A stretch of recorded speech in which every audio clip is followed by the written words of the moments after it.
The political insanity of 2024 got off to a 2-week early start, with Colorado being the first of many states attempting to meddle in the 2024 presidential election. And it came out today that Colorado Supreme Court, in a vote of 4-3, completely and totally along party lines, disqualifies Trump by using a very interesting political theory involving the 14th Amendment, the Insurrection Clause, appearing on the primary ballot. So Trump is not going to be on the primary ballot, and it's kind of interesting. It's kind of interesting how this shakes out, because there was another state from a couple of months ago that tried this exact same thing, and their Supreme Court had a little bit better of a judgment and threw that case out completely.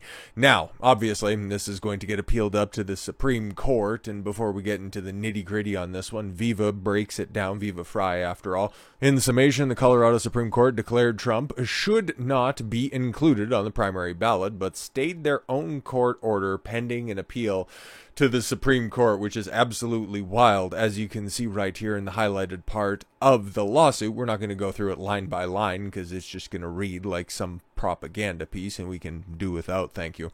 Therefore, to maintain the status quo pending any review by the United States Supreme Court, we stay our ruling until January 4th. The day before the Secretary's deadline to certify the content to the presidential primary ballot. Wow, doesn't that seem like election meddling to you? Sure does to me, but what do I know?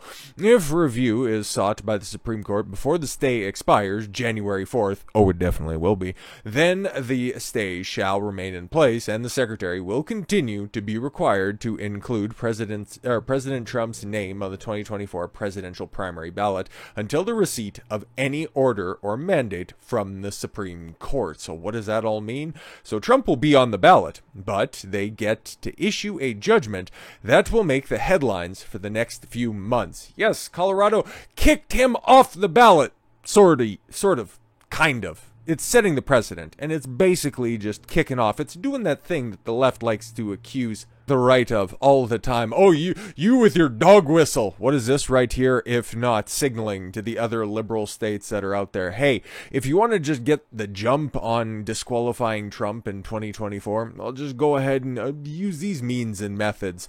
They haven't been successfully challenged yet. Yeah, and if they're lucky, we'll enrage some people sufficiently to do something stupid that the media can run with as well. Exactly, because that's all that this is going to do right here. In actuality, it's just a headline-grabbing attempt, but it has, in fact, done that. But it's Colorado. Colorado only knows two things: how to make terrible federal legal precedent, and how to ruin your state through the legalization of pot. Anyways, Colorado Supreme Court ruled on Tuesday that former President Donald Trump is ineligible to appear on the state's primary ballot. Sorry, I'm blind. Need to increase the size of the text.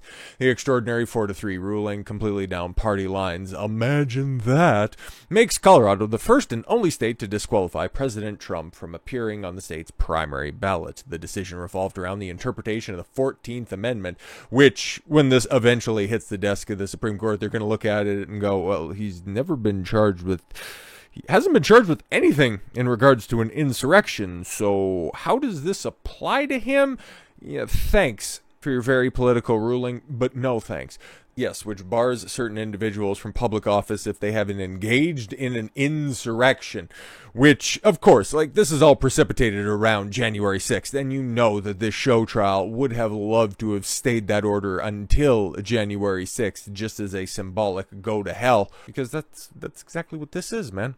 President Trump has announced that he will appeal the decision and denounce it as a partisan attempt to block his White House bid.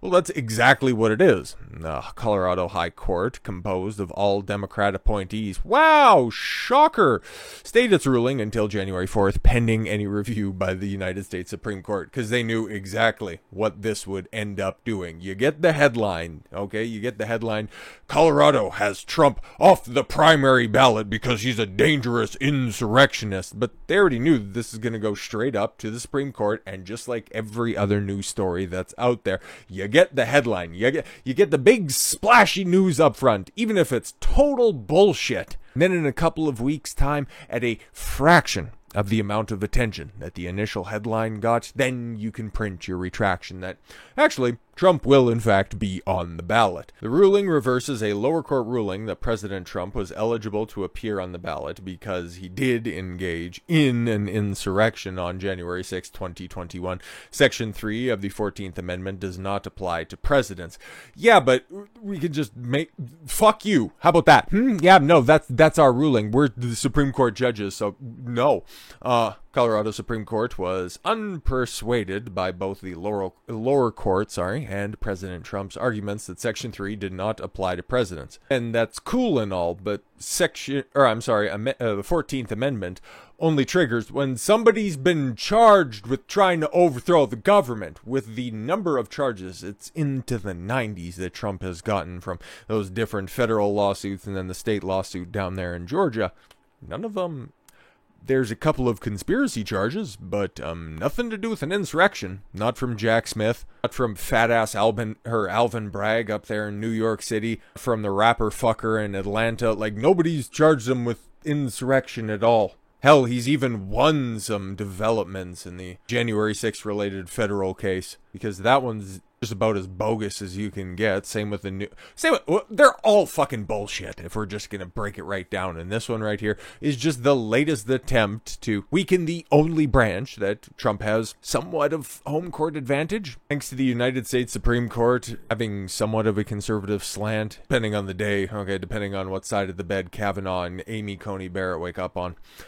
The court affirmed the lower court's decision in part, ruling that Congress does not need to pass legislation in order to implement Section 3 of the 14th Amendment. That's wild, as it is self-executing. Yeah, interesting. You just kind of forgot the entire thing behind how it would be triggered to begin with, and not beyond the jurisdiction of the courts. Trump delivers remarks at the Commit to Caucus event in Waterloo, Iowa, and he has, in fact. Not before the Colorado Secretary of State went on to MSNBC. I was going to say CNN. Same thing.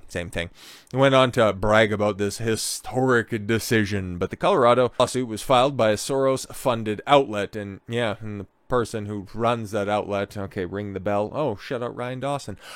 Decided by an all-Democrat appointed Supreme Court, and the Democrat-controlled Secretary of State within a split second was celebrating on MSNBC. Exactly.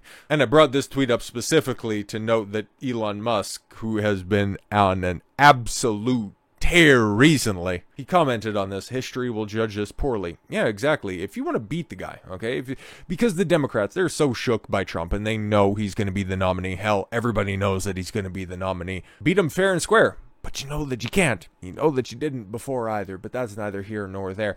But Trump's statements on this, he's had many, and feel free to go watch the event yourself. But he comes out and says, Joe Biden, he's a threat to democracy. Well, this isn't democracy now, because democracy would imply that there would be a level playing field. But this isn't it.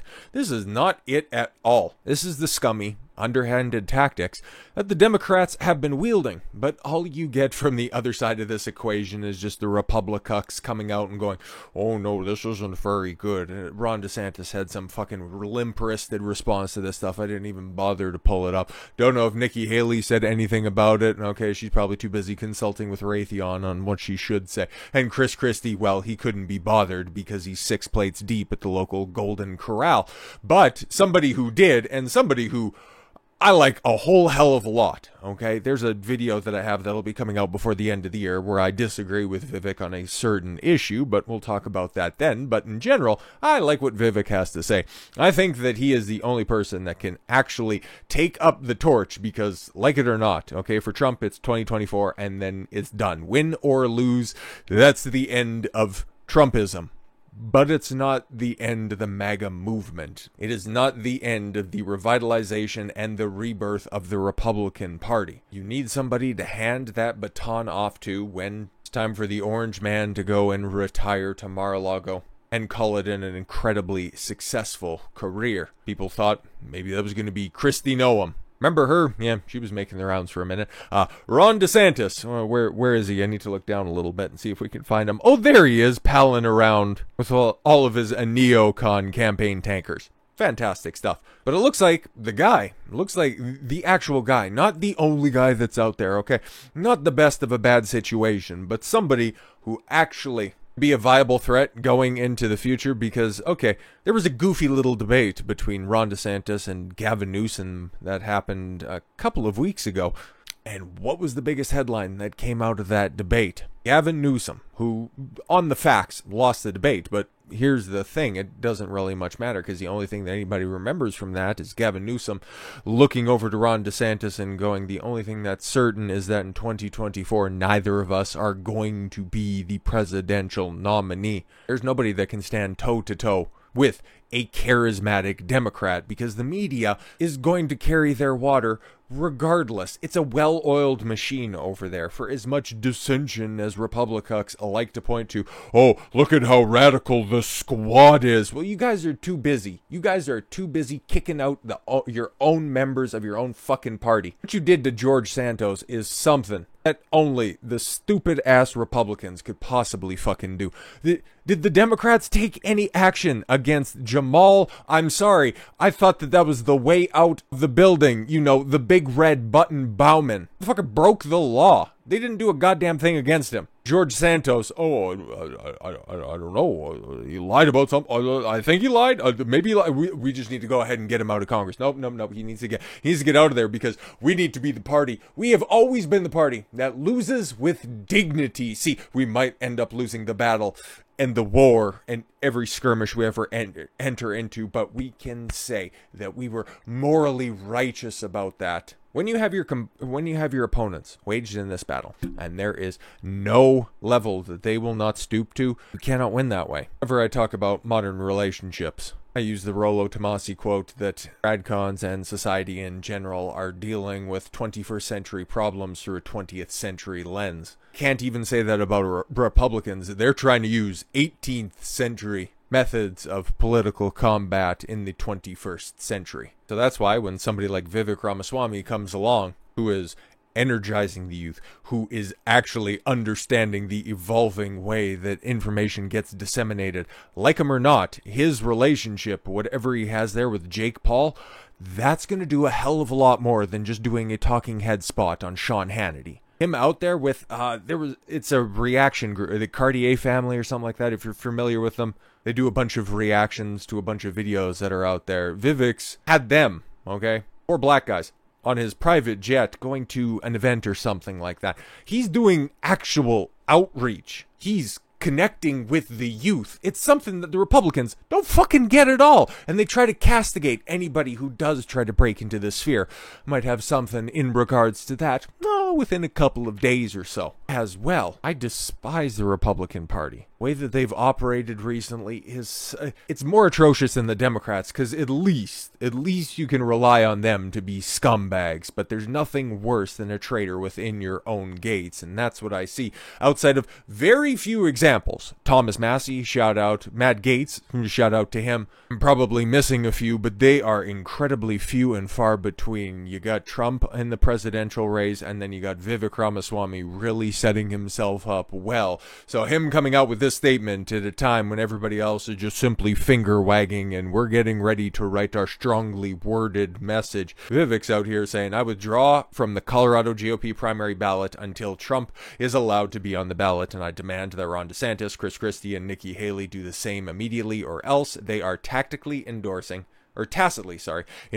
this illegal maneuver, which will have disastrous consequences for our country. Fucking base, man. You got a 2-minute clip that's right there, and he elaborates quite a bit on his decision behind that, and I absolutely appreciate that. That is somebody standing up for principles, even though it's somebody who's obviously gonna fucking beat him. But Vivek isn't a dumb man. He's an incredibly smart guy. He's a savvy guy as well. He knows he's not going to win this primary, but he's setting up his future. And at 30, he's under 40, 37. I think he's 37. He understands that there is a lot of time left on that clock. So if he can get himself a secretary spot, or some people are tapping him for VP, I think he's probably the best of a lackadaisical field. Go ahead, set everything up appropriately for him. He's got some problems. So does Trump, okay? Let's not fucking take that away for a second, okay? But Vivek, he's that guy. He's that guy that you hand this off to. But the Colorado Republican Party underneath of that, thank Christ, there's very few of those official accounts that are out there.